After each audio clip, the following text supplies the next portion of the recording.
Good evening, everyone. I'm Robin Crabtree. I'm the Dean of the Bellarmine College of Liberal Arts here, and it is my great honor and pleasure to welcome you to Loyola Marymount University, to all of those who don't work, teach, or study here. Happy to see some students. I bring not only a welcome from the Bellarmine College of Liberal Arts, but a welcome from our university president, Timothy Law Snyder, who's at another event across campus this evening, as well as our provost, Thomas Poon. Everyone is sort of dividing and conquering during April event extravaganza on our campus. Tonight's event has been organized by the Huffington Ecumenical Institute as one of the many annual activities the Institute hosts in fulfilling its mission as envisioned by our benefactor, Mr. Michael Huffington. If you will.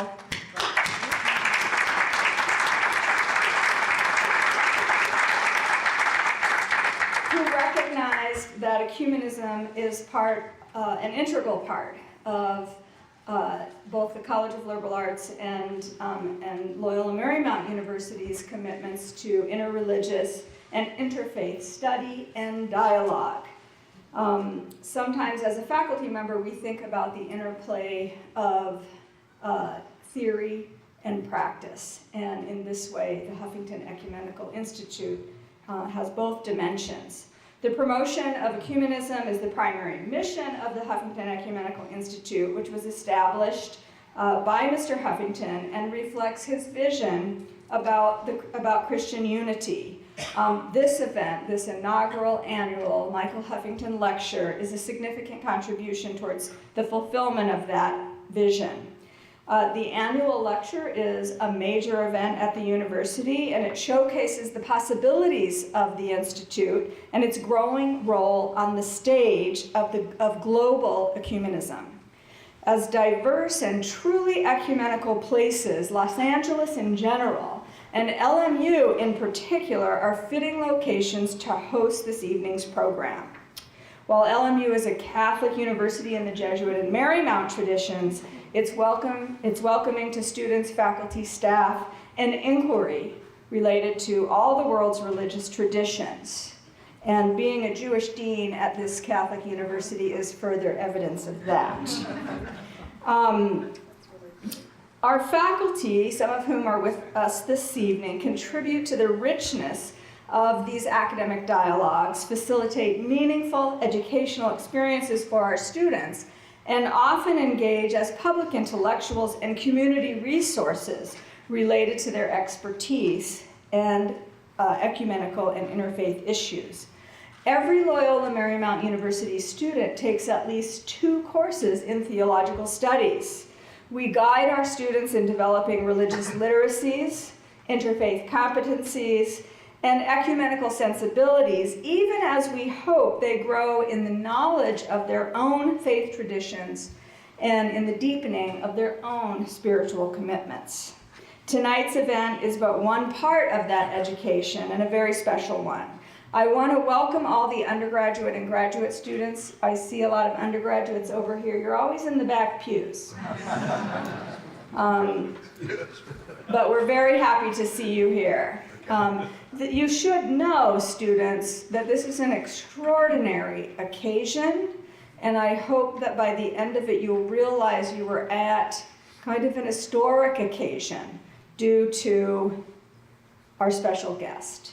It's a true and deep honor to welcome here in California and tonight at LMU the General Secretary of the World Council of Churches, which is the largest and most important interreligious organization in the world today. So students, it's like having the Secretary General of the UN here, only the religious version of that. I just want you to know how significant this is. I will let the director of the Huffington Institute do the introduction and the descriptions of the program and so on.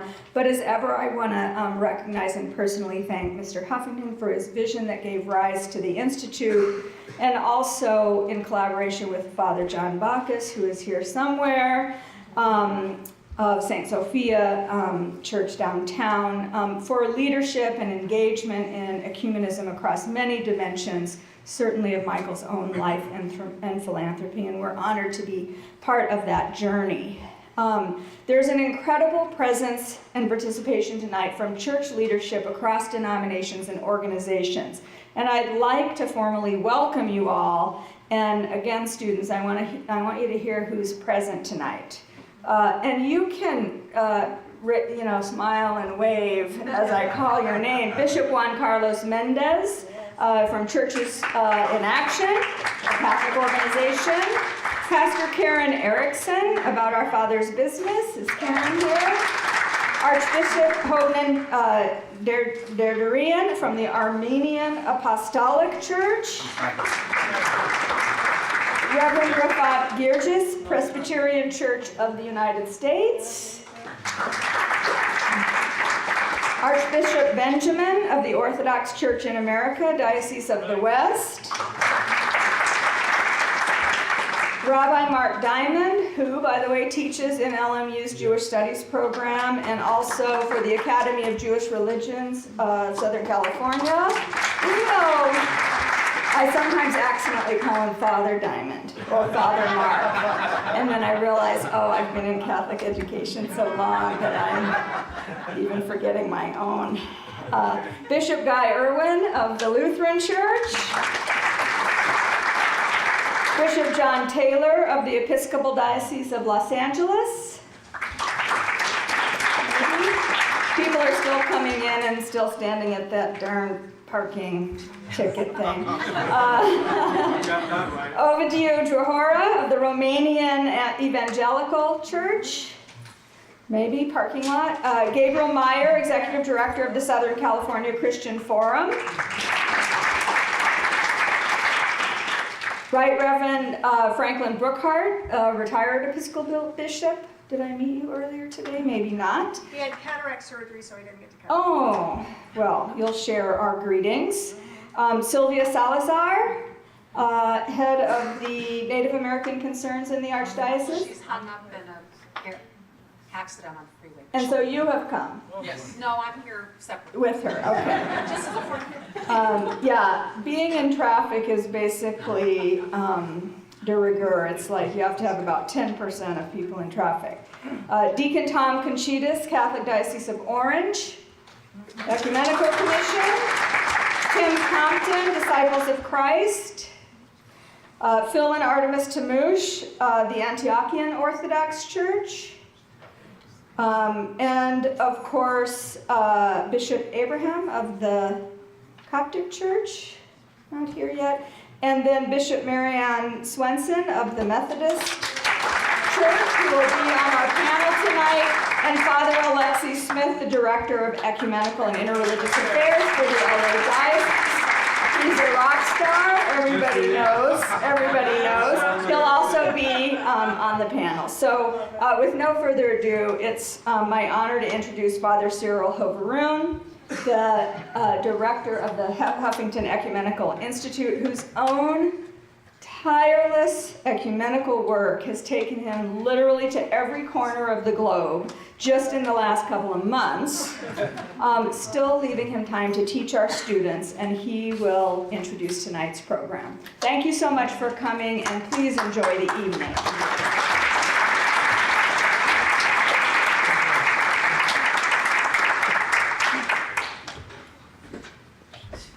Thank you, Robin, for the introduction. Hello, everyone. Thank you for coming, for joining us for this important event. It's really important for LMU. It is important for Southern California.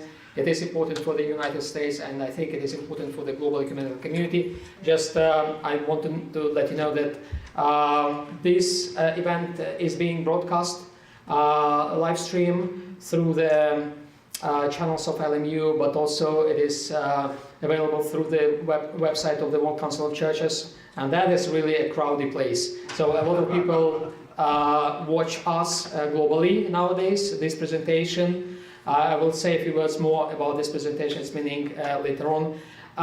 Before I go to presenting our today's speaker, I want to say a few words about the structure of our meeting here. So first we will have a lecture by Olaf Fykse Tveit, the General Secretary of the World Council of Churches. Then after that we have two distinguished panelists who will engage in discussion with Olaf. They will reflect on his presentation. After that, you will have a chance to ask your questions to Olaf. For that reason, each of you has a piece of paper on your seat, and you can write down your questions, then handle them, give them to Margaret or someone else, Nina, also Margaret mostly.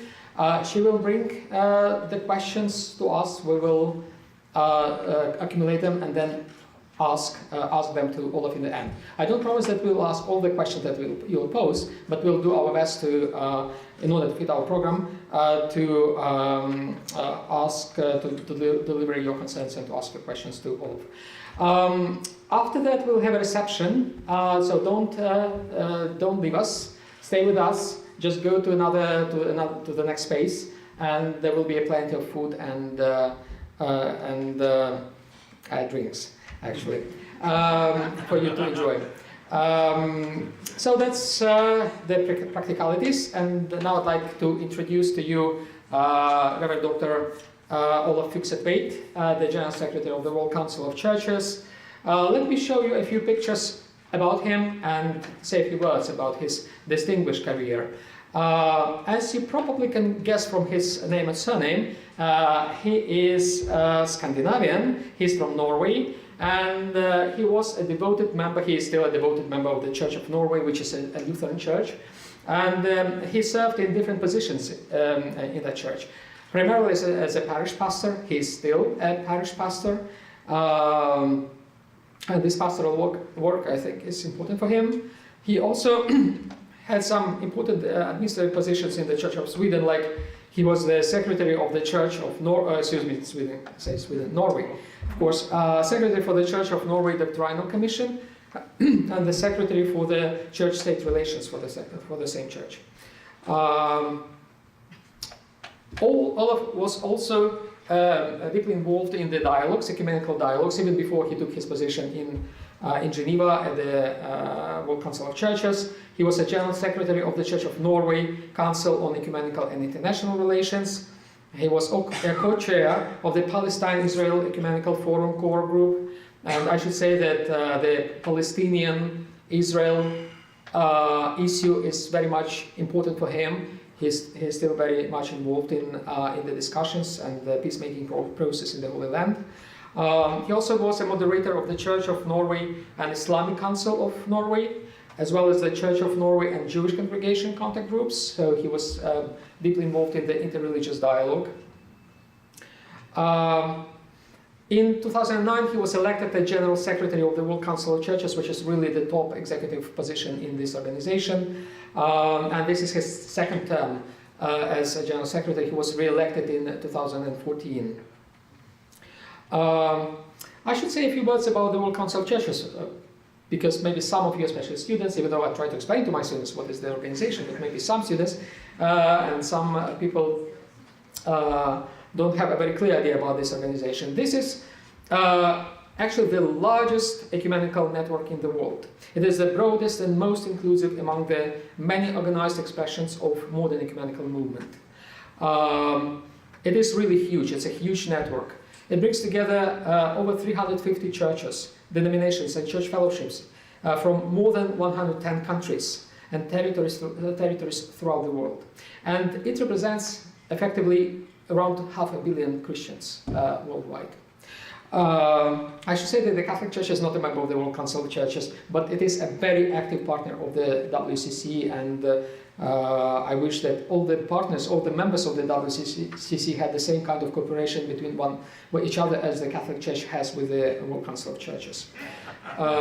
Today, Amen. Today, it should be said that most member churches even though the World Council of Churches was established in Amsterdam in 1948 and initially comprised mostly the churches from the global north, nowadays most churches come from the global south. And the work of the organization is really focused on the countries from the global south. And I know that Olaf travels a lot, really a lot, much more than me, to the countries in that part of the world. Olaf was really a visionary. He is still a visionary for the work of the World Council of Churches. This organization expresses itself and programs its work for future through its fora. And under Olaf's tenure, there were some important ecumenical fora that took place. Like, for instance, the International Ecumenical Peace Convocation in Kingston, Jamaica in 2011.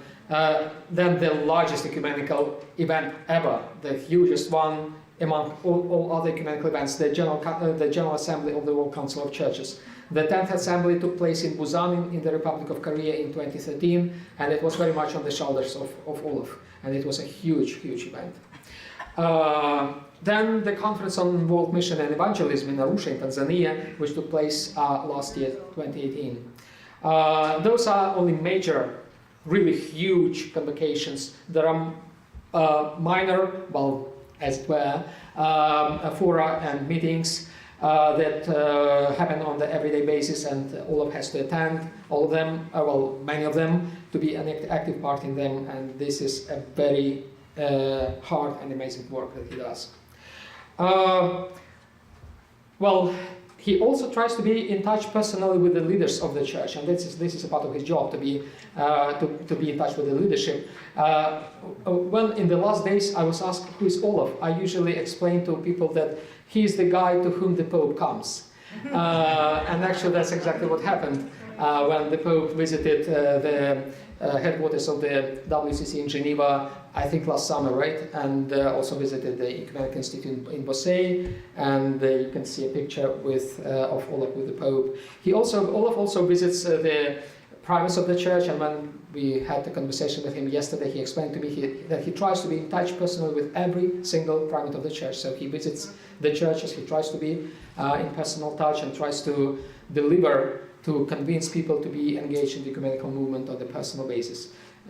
So you see a couple of pictures, but only a couple from many other occasions and opportunities that Olaf has to encounter the leadership of the churches. The one is with the ecumenical Patriarch Bartholomew, the other one is the recent one with the Patriarch of Moscow, for instance. So it's a lot of work indeed, and we are very difficult people to deal with, especially in the traditional churches, so congratulations on this work. Olaf also is actively involved in the peacemaking and reconciliation process. He serves, for instance, on the board of the directors of the Global Partnership to End Violence Against Children. This is a very important organization that deals with all sorts of violence that the children face, and it's very important from the perspective of social justice and the challenges that the churches face nowadays. He's also a co-president of the Religions for Peace, an important organization, interreligious organization. He is, well, speaking from the Eastern Christian perspective, he should be praised for his many achievements as a person in touch and in collaboration with the churches in the Middle East. Like for that reason, he was, for instance, awarded by King Abdullah II of Jordan with the Al Hussein Decoration for Distinguished Service in the field of interreligious dialogue and cooperation in pursuit of peace among peoples. You know, it's very hard to get awarded in the Middle East. Olaf has been awarded several times. He also received the Friends of the Armenian Award for his advocacy worldwide. I just wanted to emphasize this here in LA, where the Armenian presence is so huge and so important. Well, Olaf is not just, he's not a bureaucrat. He is also a scholar, in addition to being a pastor. He's published several books. Actually, I tried to order, some of his books on Amazon, and I couldn't because they've been sold out. So I just want to highlight some of his publications, 2 of his books, and if you are interested, you can certainly read them. This one, The Truth We Owe Each Other, is based on his doctorate at the Norwegian School of Theology, Mutual Accountability as Ecumenical Attitude. It was published by the WCC Publications in 2016. And then the book Christian Solidarity in the Cross of Christ, which was also published in Geneva by the WCC in 2012.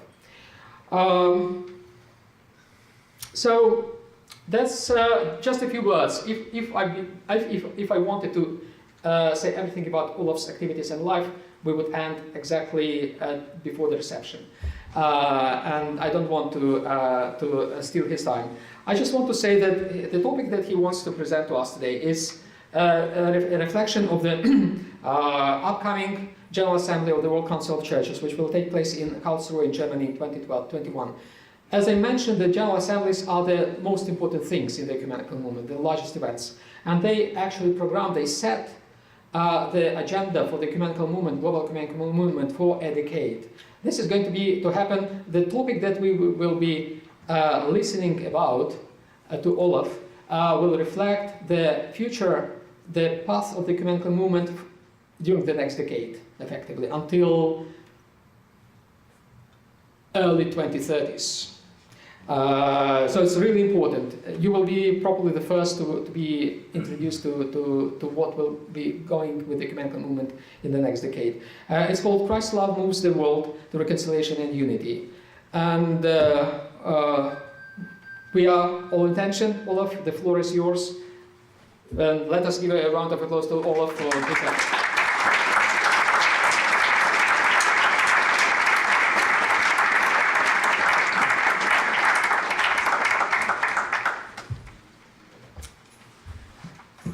Can we remove this? Oh yeah, I just take it away. Yes.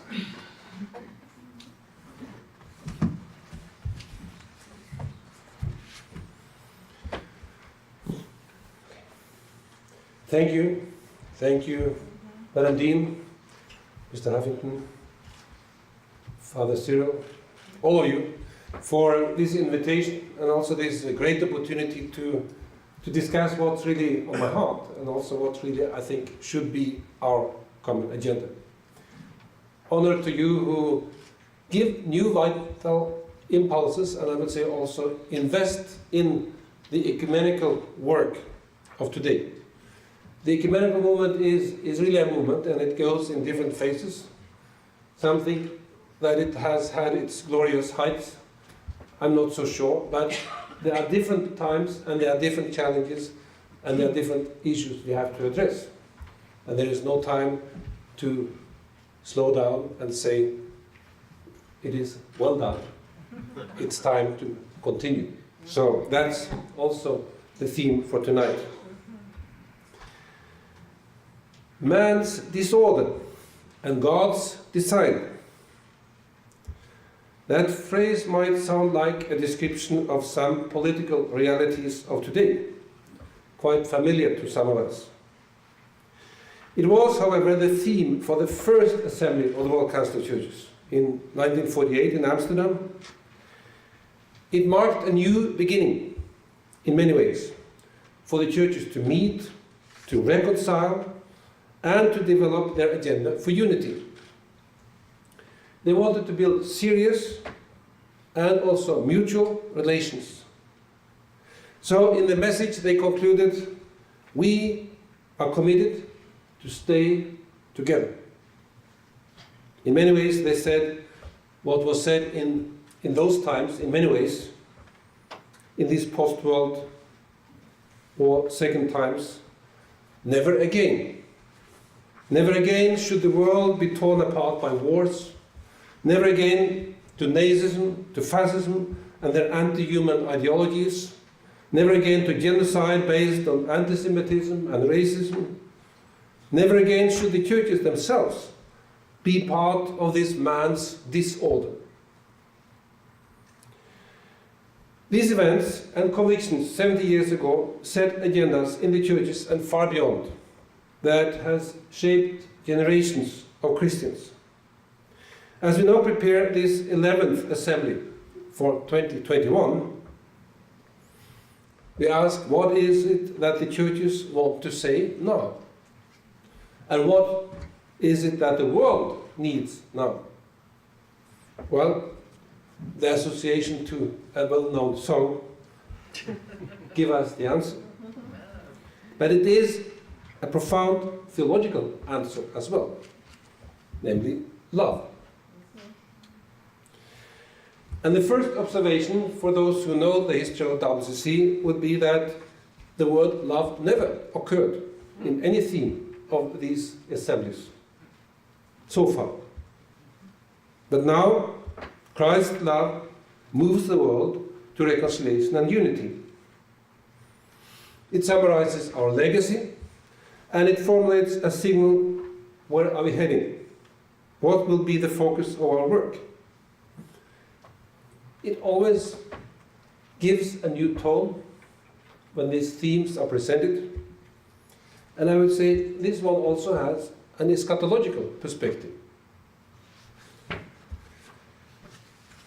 It must be a fellowship in the World Council of Churches shaped by faith, moving as pilgrims, humbly but resolutely.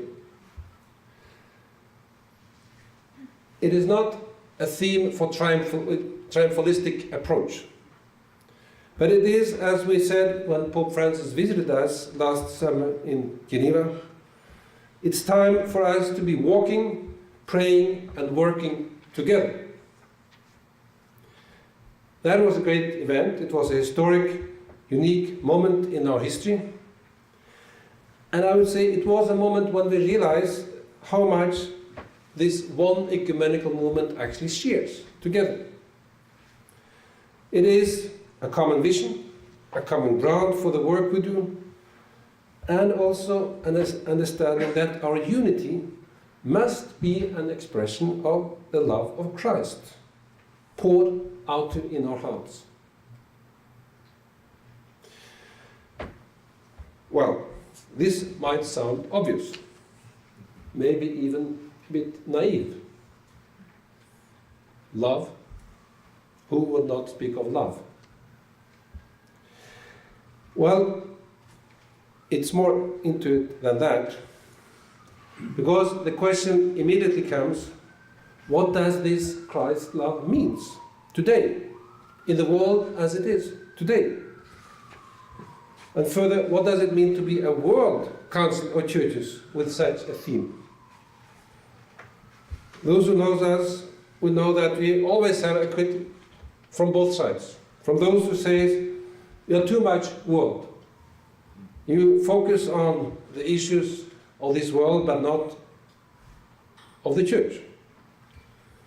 And others says, are you really relevant for the lives of people of today? Both challenges are needed to be a world council of churches. We are not intending, by this theme, to boost our self-image, but really to reflect again on what is the biblical mandate for being a fellowship for reconciliation and unity. And what does it mean to share today that God loved and still loves the world? Well, immediately it challenges us to say we cannot ignore. We cannot ignore the polarizing forces of today. We cannot ignore tribalism, racism, nationalism, different forms of exclusivism, if we are to be the followers of Christ in this world. And we have to ask ourselves, how are we fighting against such powers? What does love mean in practice when we face these realities? Is it limited? Our love, is it something to be limited to neighbors in the sense of those who are already within the borders of our country? On the other hand, isn't there some legitimacy in loving our nation, loving the society in which we hope for stability, for economy, for security? These questions are not easy to answer, but even more important. Let me, not as a side step, but as a further step, actually go into my own personal history. I was very honored by what was presented here, but let me share with you something else that have helped me to understand why I find that this theme is what we need to discuss now. And I realize that I've become so old that I start to reflect on my childhood.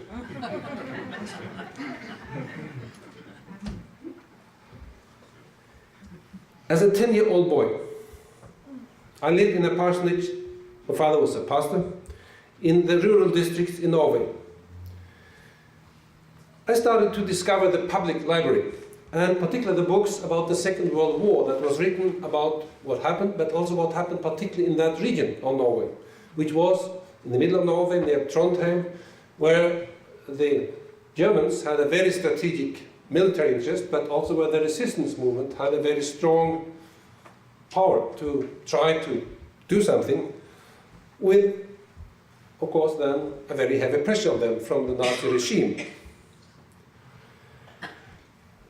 So in one of these books, I read about one of the raids, also to my village, seeking out the organized resistance movements. And then I read that they had took the Nazi regime, the German military officers took the house in which I lived, the parsonage, and confiscated it as the center for their operation, for the interrogation of the suspects. And I read more. One night, one young man from this village was tortured and killed in this house. And from the details written, I saw that this was in the room next to my bedroom. This cruel evil of war and abuse of power in the name of some interest, a certain ideology, a so-called national socialism, with great ambitions on behalf of one nation particularly, but also on what should be our shared ethnicity as white Aryan race, had manifested itself in my house, where I lived. And patriotism, love for our nation, for its freedom, for democracy and justice, had a martyr there. I was shocked and shaken. And even more, sometimes together with my parents, we visited some of these who survived this, and they told these stories, and they showed us the pictures of what had happened to them. But short after this, I think, the same year or the next year, one of these heroes from the war was to be honored, and my father was invited to give a short sermon at this occasion. And I asked him if I could join him. It was also for me quite exciting to listen to these persons themselves, these heroes of war. But then afterwards, my father was very upset. And I had to ask him what was wrong. Well, we had listened to speakers who said, at that time, in 1972, when it was 2 months before the referendum in Norway whether we should join the European Union. Some speakers said, we cannot be in union with the people that humiliated us like this, who even forced us to ask in their language the right to go to the toilet when we were in prison. I have to admit that I understood them very well. I mean, this attitude of fighting was not something that shocked me. In a way, I understood it. They were fighting for justice. But my father challenged me and he said, Olav, what will happen if we never can leave something behind us? if we never can reconcile with one another again, even when we know the truth? How will life be if we never move forward? And how can every German man or woman be held accountable for what the military forces of Germany did in our country? Something for an 11-year young boy to think about. And I understood more what he said when we the next year got some visitors from Germany. And then I realized who that was. A friend of my father from 1951, the year he got a scholarship from the World Council of Churches to study 1 year in Belfast in Northern Ireland. He was honored to get a scholarship given to a student from this poor war-ridden Norway. But he got some friends, and one of them was this German friend, who remained his best friend to his death. And then I understood that there is something very human that we have to care for. Something that says ideologies, wars, is about each one of us.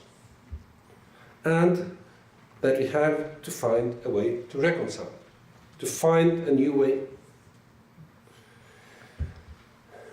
I think this was also what made my father happy when he attended the installation service in Geneva in 2010. That somehow what he wanted to show me and teach me as a boy had materialized into me taking this responsibility. Well, I will not bother you more about my biography, but I have to say, I realized more and more that experience like this shape our ways of understanding life, but also of understanding faith. And definitely have helped me to understand that love is a huge issue. It's not something superficial. It is also, as a pastor's son who sometimes felt that whatever I should be in my adult life was not to be a pastor, I've realized that it is a huge challenge, but also such a gift, to be called to preach the gospel. And that this gospel actually is about Christ's love, which is a call to serve for the reconciliation of the world. Nothing less. Maybe I project some of my theological reflections later back to these experiences, but I think that is fair enough. But I would say, be aware, children have very serious things to say. And in the program that I'm also involved in, together with other global institutions, how to protect children from violence, we connect our own World Council of Churches program, Churches' Commitment to Children. And one of the objectives in this program is to help children to have a say and to have something to contribute themselves in the church today. In addition to a very, very urgent responsibility for the churches to protect children from violence and abuse. This theme of the upcoming assembly is, as you can hear if you read it and think about it, a kind of paraphrase of a sentence from the St. Paul's second letter to the Corinthians, chapter 5. And let me read for you verse 14 and 20. The love of Christ compels us, because we know that one has died for all. Therefore all have died. And he died for all, so that those who live might not live any longer for themselves, but for him who died and was raised for them. So, we are ambassadors for Christ. Since God is making his appeal through us, we entreat you on behalf of Christ, be reconciled with God. One of the theological questions, at least a Lutheran student of theology has to dwell with, is what model is most proper to interpret the death of Christ. I will not go far into that now, but just say, in my reflection about that as a theological student, I found the best answers in this text in the 2 Corinthians 5.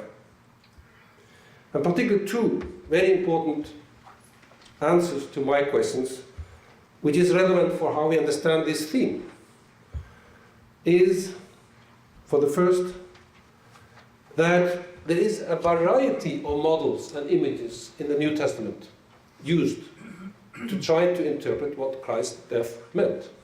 It's not only one. It's not only one forensic, or one legal, or one cultic dimension. There are many.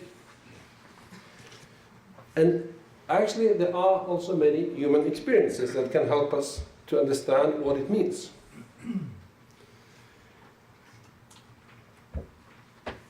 This ultimate love of Jesus Christ is given by God. It is about the new creation, as St. Paul says. And therefore he concludes that all this is from God. Whatever model we use, whatever perspective we put on this mystery of faith, it is all from God. Which again links this to our reflection about God and the world. God and creation. God as the giver of life.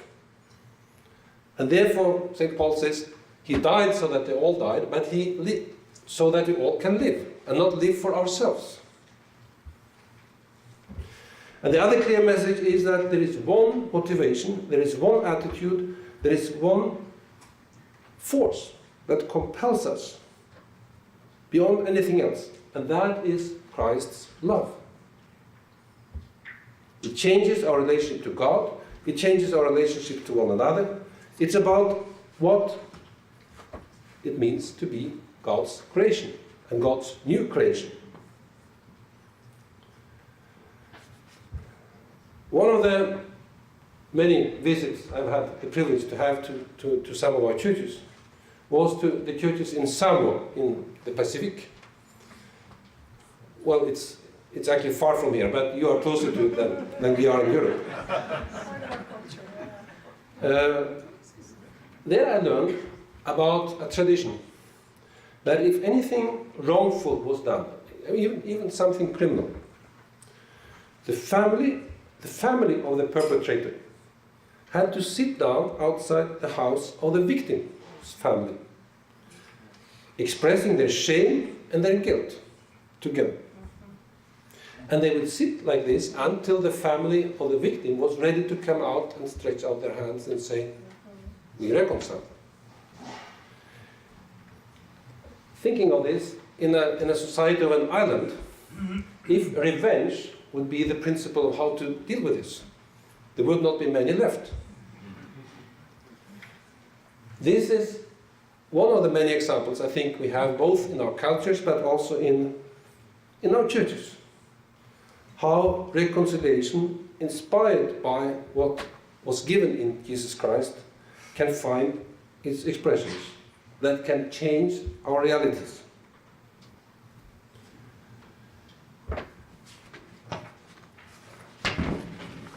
So, actually, by choosing this theme for the next assembly, we say it's time to go back to the basic. Is that a new way of being nostalgic, or saying, okay, the old is the best, let's forget about modernity? I don't think so. It is because we believe that this is what the world needs today.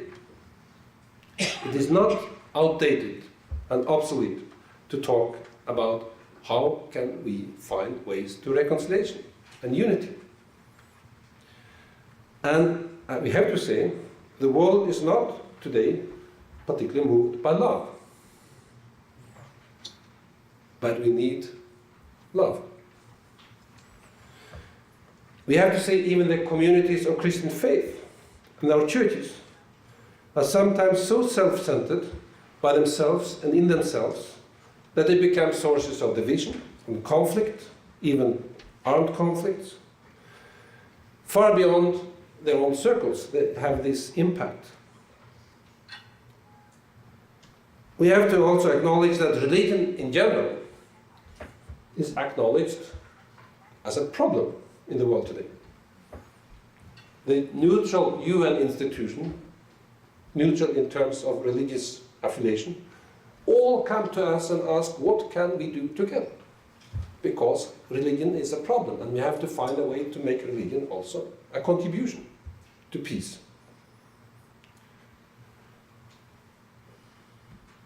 It's not the first time in history that religion is a problem. But we have to acknowledge that it is today as well. Therefore, the churches themselves need to reconsider their own relations to themselves and to other peoples of faith. And many churches also actually struggle to find their roles, and many church leaders also find this challenging. How should we in this time be faithful to our identity, to our faith, but still work for reconciliation and unity in the world, not only within the church?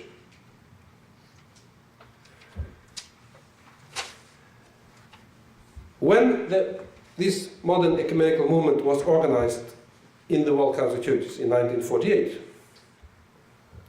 there were strong impulses from theologians like Karl Barth and others who had a very clear focus on Christology as the way to enter into all questions of theology.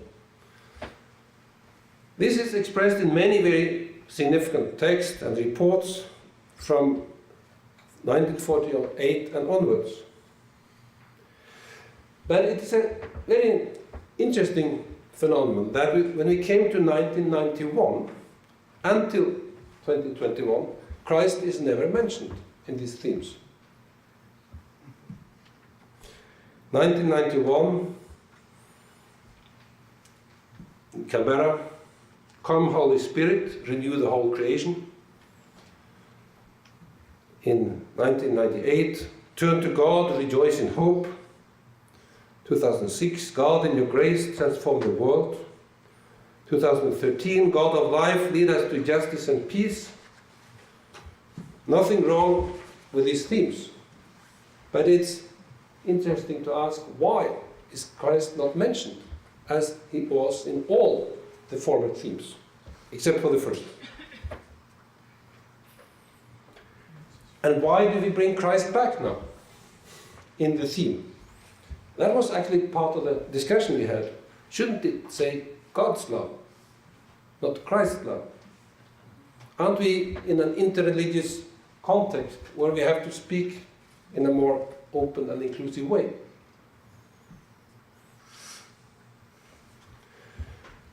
Whatever we say about God in Christian theology and in a Christian witness and what we claim to be a Christian life, it is defined by how we understand what Christ means.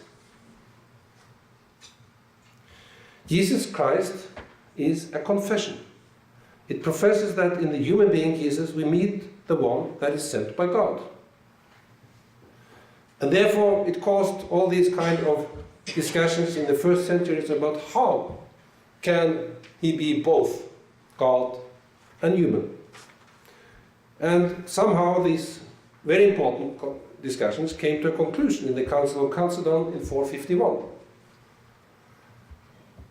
I think it is time to reflect again, not to start again all the Christological discussions, but reflect again what these discussions actually mean for how we understand the relationship between God and the world, between God and human beings, but also between God and God's creation.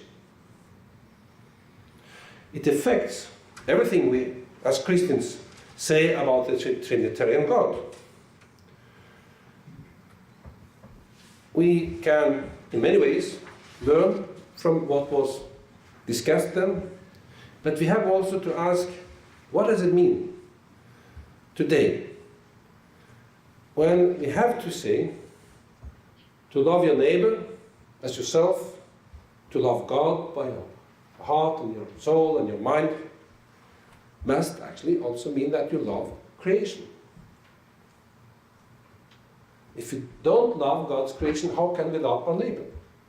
And how can we love God? What does it mean that God so loved the world that he sent his only begotten Son? When we reflect about how this all belongs together. Therefore, the relationships of love that are expressed in faith, in our faith in Jesus Christ as one of the three persons in God, is also the relationships that are modeling our fellowship. And this is wonderfully expressed in one text that is very often used as the basis for the modern ecumenical movement, the 17th chapter of the Gospel of John, where there is a wonderful, wonderful poem, actually, prayer, Jesus' prayer to his Father, where, in a way, the key is what the Orthodox have helped us to understand. Namely, the key is the word hos, or translated into English, such as. That they all may be all one, such as you and me, Father, are one. That they may remain in your love, as such as I remain in you. These different parallel expressions flows together. But the key that brings them together is this such as. The relationship between Jesus, his Father, is the way we can understand what Christian unity is, namely a fellowship of love. It inspires, it encourages, it empowers us as churches to say that the good news is something for the whole world. It's not for the club, it is for God's love to the world.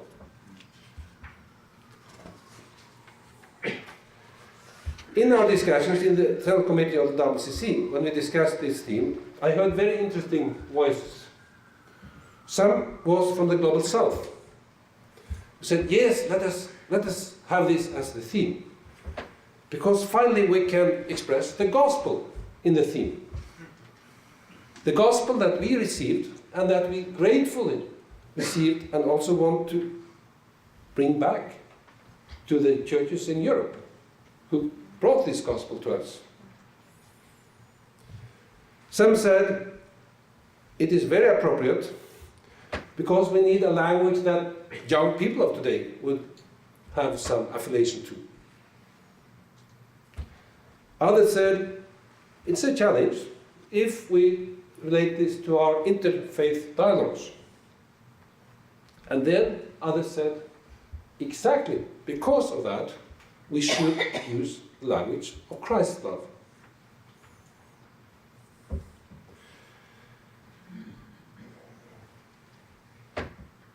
Another example for me that makes this true. We have many relationships in the World Council of Churches, and one of them that are particularly challenging, but also I think very important, is to North and South Korea. And for more than 30 years, the WC has brought representatives from both these parts of Korea together to talk about how is it possible to bring a vision for peace for the people of Korea into something concrete. And we have had the opportunity to visit both, but also to visit Pyongyang.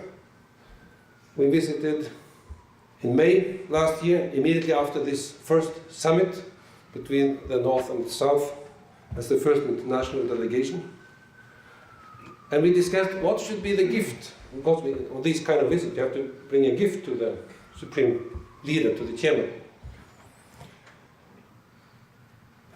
And I convinced my colleagues that this time we should bring an icon of Jesus Christ. Not a pen or a sign of WCC or something like that, but an icon. They were a bit nervous because you have to present it and describe very officially why you want to give this. What is the meaning of the gift? Even in writing. when I presented it, I said, this is the Prince of Peace. This is who gave us our vision and our inspiration to work with you for peace. And it was understood. It was received with great appreciation. It was another sign for me that it's not time to say something else, but to say this is our faith. And this is why we do what we do. We have said that together with the Pontifical Council for Promoting Interreligious Dialogue and the World Evangelical Alliance in a document called Christian Witness in a Multi-Religious World. We work on another document these days related to the same themes. We have to find ways to present our Christian faith by saying we believe in Jesus Christ. And for the ecumenical dialogue itself, it's important to be reminded that when St. Paul says in the first letter to the Corinthians, chapter 2, that for I decided to know nothing among you except Jesus Christ and Him crucified. He says that to unite them, not to say some of you are excluded. It sounds exclusive, but he says this is the only way to unite the church.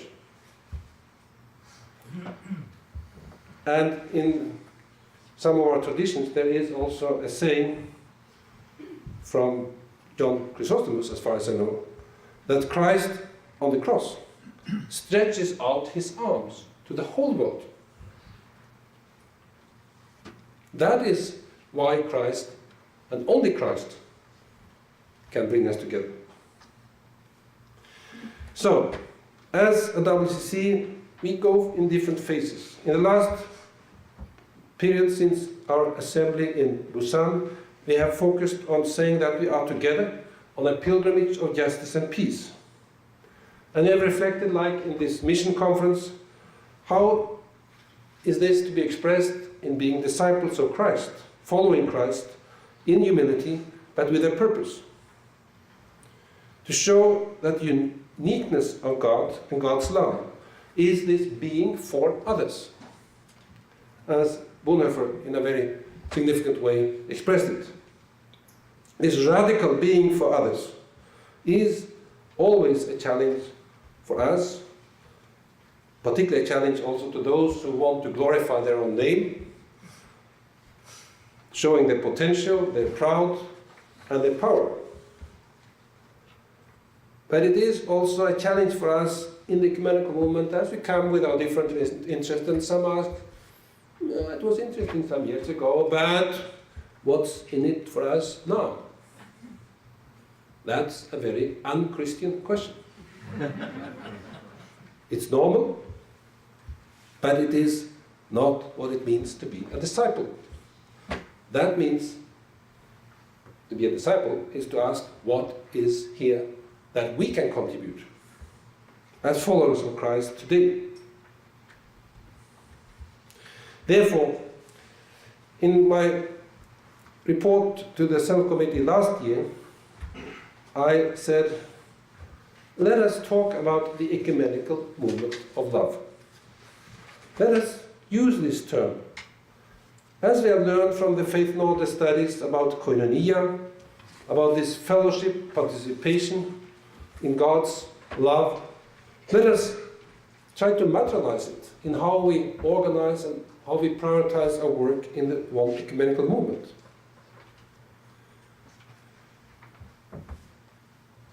We could, in many ways, say that this is another expression of being the ecumenical movement of the cross.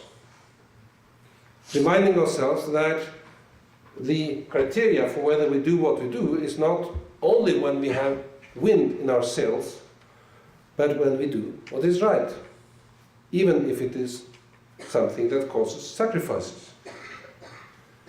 But when we use this terminology of love again, we also benefit from many dimensions of our ecumenical legacy.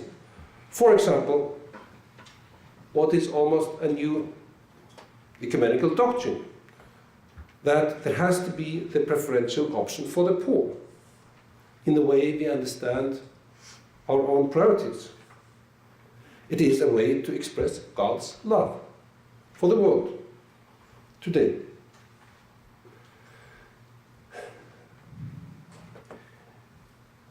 Another text from the Gospel of John, which I think helps me a lot to understand what the 17th chapter actually says, is the last chapter, chapter 21. When this disillusioned fisherman came back to the shore, and there is somebody there, they don't recognize who he is immediately, who invite them to eat and to bring what they have to the meal. And they understand who it is. And then there is this dialogue, I mean, almost interrogation between Jesus and Peter. Simon, son of John, do you love me? 3 times. And we have to say this question about love doesn't bring us the idea about sentimentality and emotional self-preoccupation. It is a very, very deep question, but a very tough question.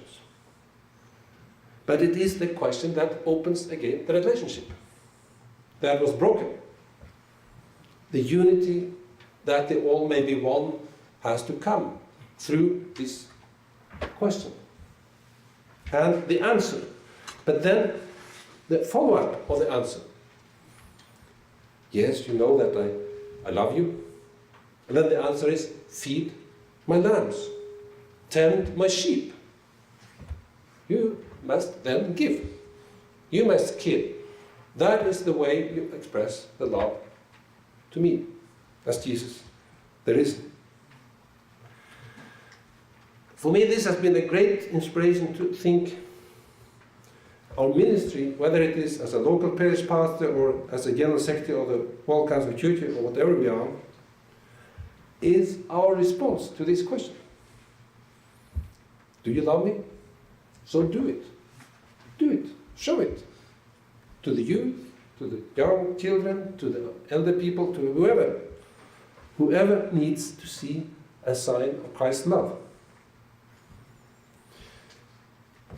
But you have to say, there is no sense in talking about an ecumenical movement to love if we think that we are not in need of it ourselves. Then we became again something, I would say, useless.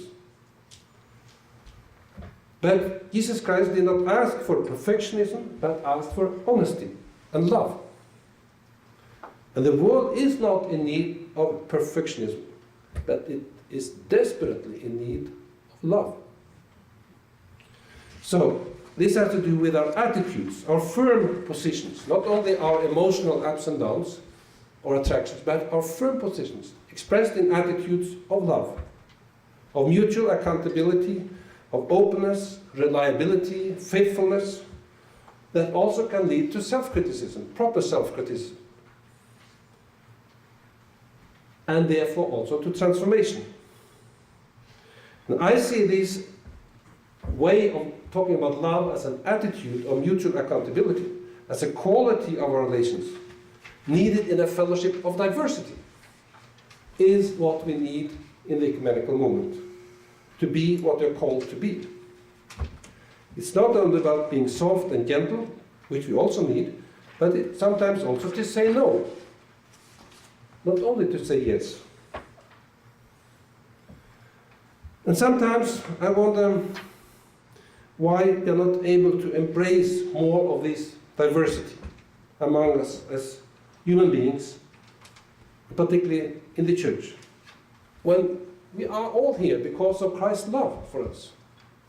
Why should we not be able to understand that as the way we are together, with our diversities, with our differences, with our different ethnicities, but all kinds of categories we can use? And why is difference so dividing for the church? That's really one of the paradoxes in our time. Still, we don't give up. We believe that love is the better way, as St. Paul says in 1 Corinthians 13. there is a way of love that we can pursue, even if we are not able to do everything we should. We don't give up. And therefore we believe that there is a church, a one church for one humanity, and that it can find new expressions through the ecumenical movement and in many other ways, but particularly also through the calling we have as the World Council of Churches. This interconnectedness of unity, of justice, and of peace, hold together in love, I believe is the core mission of the World Council of Churches. And then, the way I refer back to the question I had as a 10-year-old boy. How can unity, justice, and peace and love come together? And more I find that the answer is in Christ, and that the realpolitik of the church therefore must be to express love. The power of love is a message to the world. And we cannot leave this quest for unity on a sidetrack and say, okay, we did it some decades ago, now we do something else. Therefore, I very much appreciate your initiatives here to say there are a lot to do in this agenda for unity. But maybe the questions are not the same as before. But the objective and the vision and the call is the same. Let me conclude by saying, they said never again in 1948. The WCC was involved in a project in Brazil some years ago that had the name Brasil Nunca Mais. Brazil, never again. It was to collect documentation of the human rights violations of a lot of people in Brazil under the military regime. Together with the Catholic Archbishop of São Paulo, one of our colleagues were able to bring these documents that was copied by a lawyer secretly during the nights out of Brazil and stored them in Geneva in our archives. 4 years ago I brought a copy of all these documents back to Brazil and handed it over to the chief the chief attorney of Sao Paulo, and he promised this should be part of our truth and reconciliation process. Last week we read that the new president of Brazil wants to celebrate the military coup that led to the military regime in Brazil. That gives me a very strong message. We have to say again and again, never again. We have to continue our fight for human rights, for human dignity, for the love that is expressed also in these ways of working for the one human family. So if there are strong powers undermining the need to see one another as participants in this one humanity, we are seeking our common ground and actually our common interests.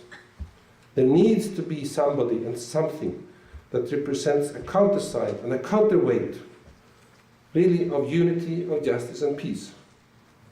And that has to be expressed in non-partisan, universal love.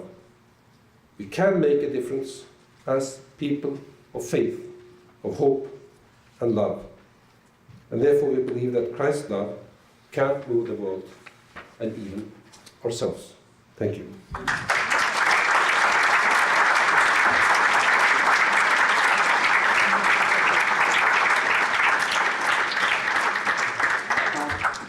Many thanks, Olaf. And now I invite our distinguished panelists to reflect on this presentation. Those are Bishop Marianne Svensson, a Methodist bishop, and she's also actively involved in the work of the World Council of Churches. She is a vice moderator of the WCC, right? And please join us. And Father Alexei Smith, who is an ecumenical officer for the Archdiocese of Los Angeles, and he's also a member of our advisory board at Huffington Ecumenical Institute. So, please, the floor is yours. In the meantime, please, If you have questions, write them down and give them to Margaret. She will collect them. Just raise your hand and she will pick them up. Please. Ladies first. Oh, all right. Thank you. Oh.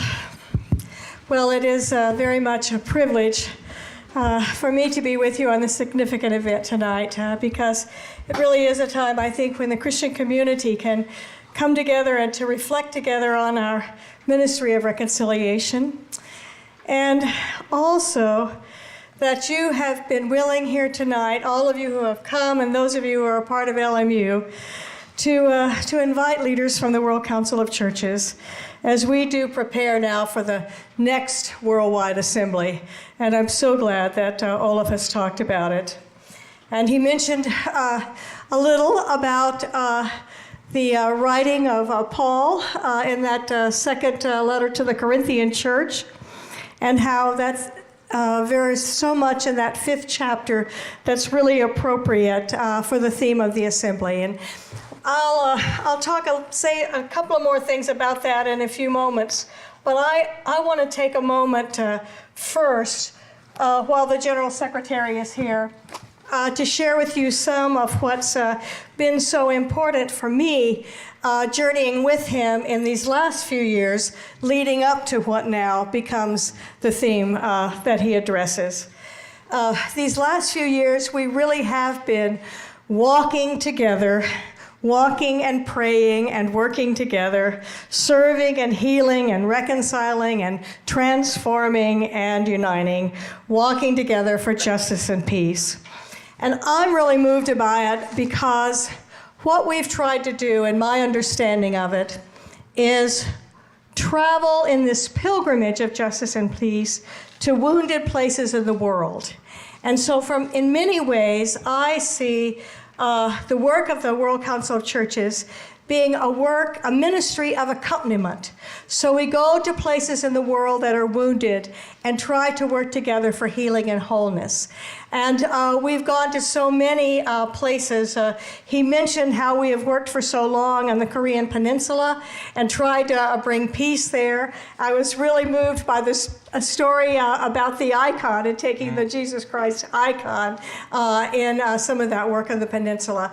We, of course, have been in the Holy Land and continue to work for peace in the Middle East. We have been in Cyprus and have worked with Turkish Cypriots and Greek Cypriots, trying to bring together the people in Cyprus. We've been in Colombia, working on the peace processes in Colombia, and in South Sudan, and in the Democratic Republic of the Congo. Made a trip to Hiroshima and Nagasaki on an anniversary of the atomic bomb, trying to say no more nuclear weapons, let us have peace and work together for peace. And he didn't mention this part to you, but they've even been coming to the United States to assist us in our issues of racism and violence. So it really has been a ministry of accompaniment that the World Council of Churches has done for people who are wounded in so many places in the world. And so it's a perfect movement then from this assembly where we had a prayer, God of life, lead us to justice and peace, for us now then to move into the theme, to be truly expressing ourselves as a fellowship of love, and to live as a fellowship of love, and to witness that. And he quoted the passage from Paul's second letter to the Corinthians that we will use as part of our passage on this theme as we work towards it. And we were having an executive committee meeting in the World Council of Churches not long ago, and we had a really interesting discussion, I thought, about the verb. I was glad Olaf talked to you a little bit about the question when we talked about, we're going to talk about Christ's love or God's love, and how we settled on talking about Christ's love. But we also had some conversation about the verb, and we're using Christ loves, moves the world. But, you know, the scripture itself in one of the translations says, the love of Christ compels us. The love of Christ compels us. And you know, a few years ago, for our week of prayer for Christian unity, that was the theme that we had. And we worked on that here in Los Angeles and talked about the love of Christ compels us. But one of the translations I saw was, the love of Christ controls us. And then another was talking about how it's really Christ's love that dominates us. And it's not an external law, it is an internal love. It is a pouring of the heart. And it is this whole sense of the internal love that is so powerful to dominate us in our lives. So all of our lives is about love of God and neighbor, and then our transformative action on behalf of the world. And our Methodist heritage with John Wesley is knowing that our mission in life as a Christian person is to try to become more perfect in love of God and neighbor. And we talk about going on to perfection, and that's a sense of a calling for us.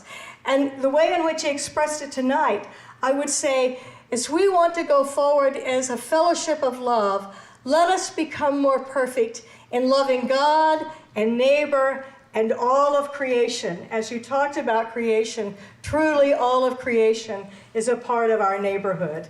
And the power of Christ's love moving the world moves us truly then to the transformative action for reconciliation in the world.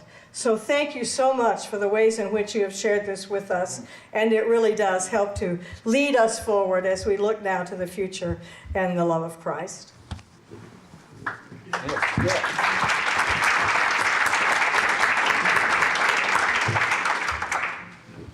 Thank you, Bishop Swinson.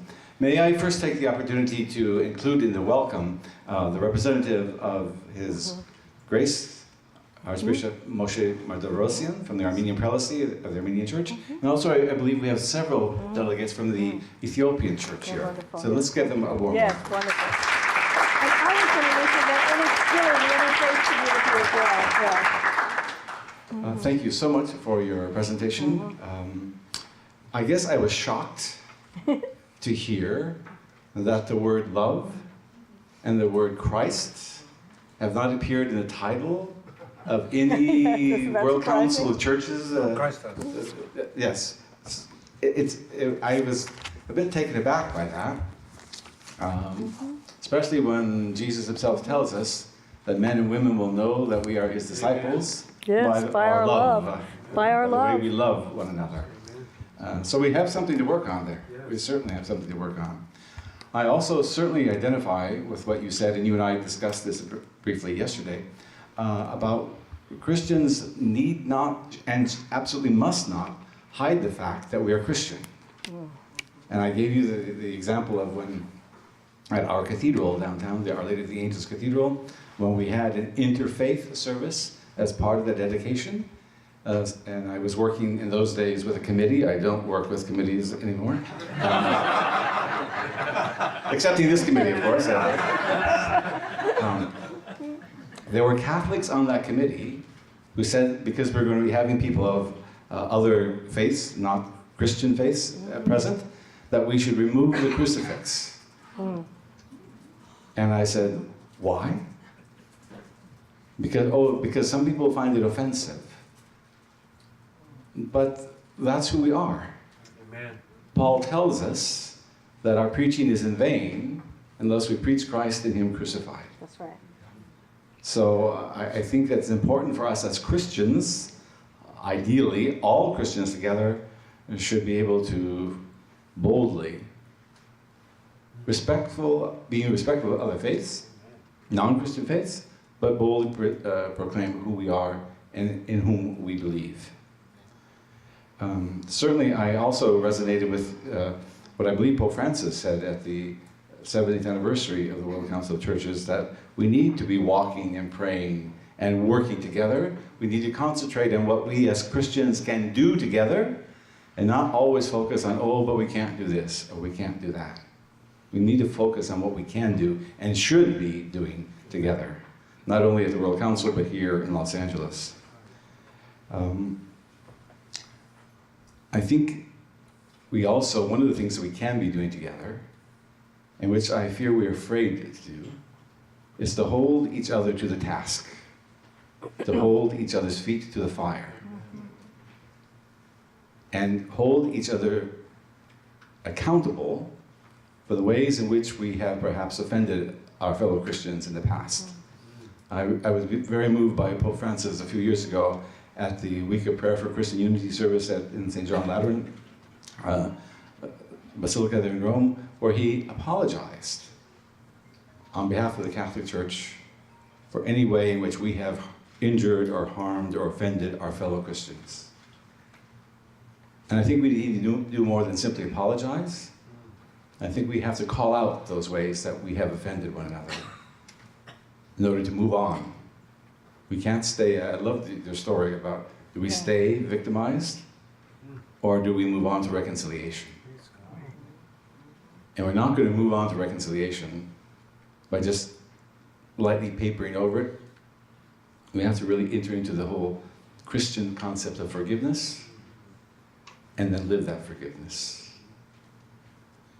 I'm not so sure I agreed with you when you said that religion is a problem. I think religion can be a problem. I don't think it automatically is a problem. I think it can be a problem the way it's utilized or employed by people. So I think we have to be very conscious of that. We certainly have any number of examples of that in our own country. And I love what you said then, that it was time to again reflect on Chalcedon. I would like you to know that our Southern California Christian Forum, the Faith and Order Commission of the Southern California Christian Forum, recently did that. We spent a year looking at that whole controversy, and we had presentations from the Oriental Orthodox, from the Catholics, and from the Protestant viewpoints on that, to just see where people were coming from, and how we might rediscover that interaction between the Father and the Son and the Holy Spirit as a fellowship of love, as a model then for our own working together as fellow Christians here in Los Angeles. I think there's much more I could say, but I think people are willing, and they come here to hear you, not us. That's right. So let's have the questions, Father, yeah. and we'll go on from there. Thank you very much. Amen. Thank you. Thank you. Many thanks to our panelists. We've got quite a few questions, and some of those questions, I believe, have been answered already by the panelists. Some of those questions overlap with one another. So we will ask a few questions from this bunch of them. But before that, I'd like to acknowledge another presence among us. It's Bishop Abraham from the Coptic Diocese here in Los Angeles. Welcome, and it's a joy that you are with us. Your praise. So the first question would be, what is the relation between the theme for the global assemblies and the activities of local ecumenical organizations? It is directly related to the topic of the presentation. Could you answer immediately?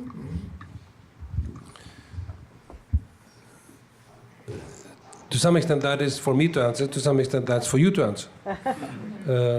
I think, as an example, that the theme we had in the 10th Assembly and this focus on being together on a pilgrimage of justice and peace has found a lot of local expressions. One was the many ways of actually doing pilgrimages before this very important meeting in Paris in 2015, December 2015, for the climate. And there were 2 million signatures handed over to that conference by these pilgrims who had come from countries all over Europe, but also far beyond. That was one way to mobilize through a theme new creativity, but also new expressions of what this could mean in practice. There have been other themes. I think, for example, when we were in Vancouver in 1983, Jesus Christ, the light of the world, had quite an impact on many discussions, but also hymn writers and others around the world, but also bringing, at that point, the indigenous people's reality into the fellowship. Maybe it's not the theme alone, but what the event meant. And since then, there has been a totally different awareness that indigenous peoples belong to the churches, they're not just somebody else. And that their concerns and rights, of course, are our concerns, but they also have a lot to contribute. So that's one way to answer these questions. Good. Thank you. Then another question is, since Bishop Svensson mentioned that the WCC has accompanied the church in the US facing issues of international justice, as one who is not from the USA, what do you see that we in this country ought to learn in order to work on the in overcoming racism in the United States? I didn't hear the very end of that. Yes. What? Well, Oh, thank you. Okay. yeah. Yeah, I think the first thing I need to say was one of my learnings after that experience of people from the WCC coming to the U.S. To be with us and to journey with us on a pilgrimage to different places. We went to Charleston, we went to St. Louis, we were in Chicago, and we heard many different voices. But what happened after that was people in the leadership in ecumenical work in the United States felt like our brothers and sisters from other parts of the world really heard and saw the needs in our country in a new way and really were truly walking with us. You know, it's true that racism is America's original sin. And we have such deep problems in our racism that interacts like a cancer and a virus that affects everything in our national life. And until we find our way to really work together and to move together to change it, we will not become the people of this country that really God wants us to be. So we're desperately in need of Christ's love moving the world to reconciliation and unity here in North America. And one of the things that I participated in was a panel event in Geneva about racism and xenophobia in the world and Afrophobia and how to overcome that. And it occurred to me how different are our issues in the United States with our sisters and brothers just to the north in Canada. And they have issues too, but ours are really deeper and different here in the United States. And I don't know how we're going to solve it, I really don't. But it is our prayer and our receiving the witness from brothers and sisters in other places. You know, I really believe our brothers and sisters in Hawaii are doing a lot better job than those of us in the mainland are doing in terms of how to live together and how to truly honor one another and our diversity. And I think we could simply learn from our own neighbors in our efforts to love, and we could change our racist ways if we would. Good, thank you. The next question is, it goes to Olaf. What can the ecumenical movement of churches do to effectively address the growing environmental concerns facing the world? What role the church take to facilitate and encourage change among the human choices regarding the environment?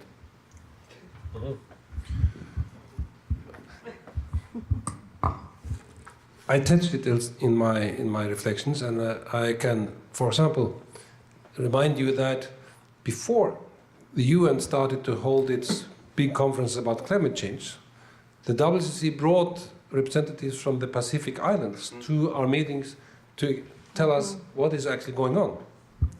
So it has been an opportunity since the very beginning to say, actually, because we belong to one another's churches, we also have an opportunity to understand what's going on and also to say, well, we have to share this as a responsibility, as a global responsibility. It's not the responsibility of the people in Tuvalu that they have these problems. It is something we have to share because they are the less responsible for it. So that is about bringing information, but also bringing an ethos into this that say we have to share the responsibility, and particularly those who have done the most. So bringing contribution to the moral discourse, which is about personal moral, but it's also about moral aspects of politics and investments and all these dimensions of what's possible change. I've been encouraged to see that what we did before Paris 2015 and what we've been doing in every one of these COP meetings have created also an ear among many, both in the UN system but also in many governments, that, well, we're actually not dealing only with technical issues or scientific issues or financial issues. It's really a spiritual issue. Yeah, thank you. Could I just add quickly? Yes, sure. Certainly, Pope Francis's wonderful encyclical Laudato Si gives great credit to the ecumenical patriarch's leadership in all of this, and it pledges and challenges the whole world, Christian and non-Christian, to join in the struggle for reclaiming the environment. Mm-hmm. Thank you. And probably, if I may ask the last question, because we run out of time, and it's not an easy question. It's about the genocide in Yemen, which treats children with famine and disease. How can the partnership, probably the organization of which you are a member, can end the violence against children in Yemen and elsewhere? What would be your answer? I wish we had an answer to that. Yeah. I think many, also international organizations, not only religious organizations, are feeling that they are really not able to address the situation in Yemen properly. In one way, it is more of an issue for Muslims, because this is particularly their part of the world, to address. But even for them, it's very difficult to find the ways to do it. I think attention and, of course, if possible, how we, through our organizations, ecumenical organizations of humanitarian aid and so on, can bring contributions. But we know that this war is also about very complicated politics. Sometimes we have that kind of influence. Sometimes we realize we cannot give up. There must be a sense of caring for the most vulnerable in Yemen that really also come to a change.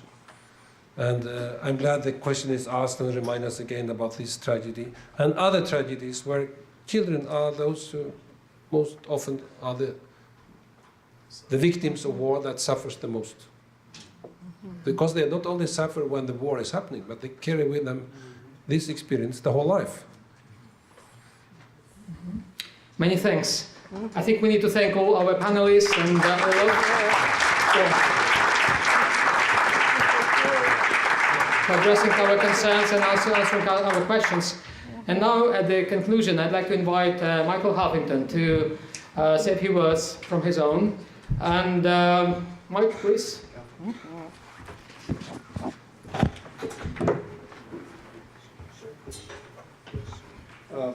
Before we wrap up, I just wanted to offer a gift on behalf of the Huffington Ecumenical Institute and Loyola Marymount to you, Olaf, for being here and traveling all this way and starting our first series of lectures. It's a real honor to have met you and spent some time with you at dinner. So this is from us to you, with love. Very good. And we thank you. It's hopefully you can use it.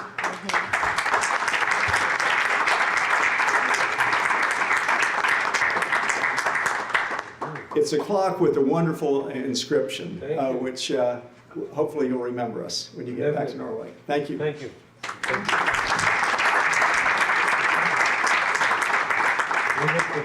Yes. It's on Pacific Standard Time.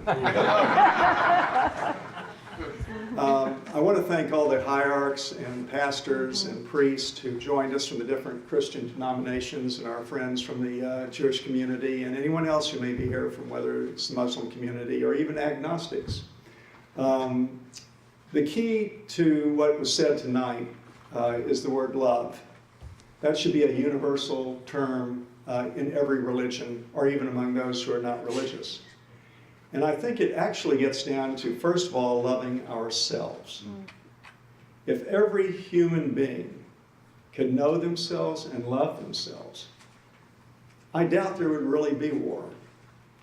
It would end jealousy, anger, hate. But the key is to love yourself, and that's why, especially for the students here, it's not something normally that you're taught. You're taught more usually English and history and science. But the most important thing in the world truly is love. And beyond that, forgiveness. If you can forgive people, you don't carry that poison in your system anymore. So I think this has been a wonderfully enlightening inaugural lecture and discussion. I want to thank all of you for being part of this, and thank all of you for joining us. And then I would also say one last thing. We have all these wonderful leaders of different churches here with us tonight. If LMU could get each of your names and numbers to each one of you, and perhaps you could invite us to your church or your cathedral, and let us start mixing here in Los Angeles. Let this be the incubator to bring change to the world. Amen. Amen is a great word. Thank you so much. God bless you all. Thank